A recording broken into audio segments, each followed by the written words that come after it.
નમસ્કાર. રાદડિયાએ આપ્યો મોટો ઝટકો. જયેશ રાદડિયાએ પ્રેસ કોન્ફરન્સમાં કહ્યું કે જ્ઞાતિ સમાજે રાજનીતિ ન કરવી જોઈએ.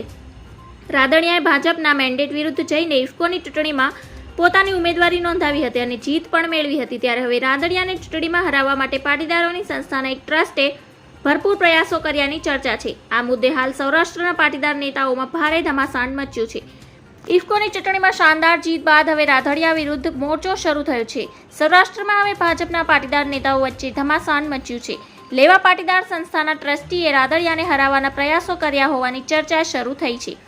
મારા પર આક્ષેપ કરે છે તેને મારે જવાબ આપવાના ના હોય. આક્ષેપ કરનારા પોતાનું જોઈ લે. મારે ખેડૂત સભાસદોનું હિત જોવાનું છે. ખેડૂતોના હિત માટે મેં ચૂંટણી લડી છે. કોઈ સામાજિક સંસ્થાએ સહકારી ક્ષેત્રમાં ન આવવું જોઈએ.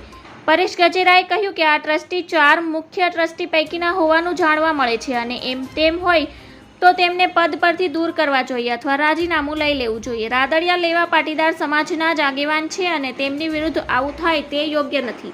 ધન્યવાદ. જય હિન્દ.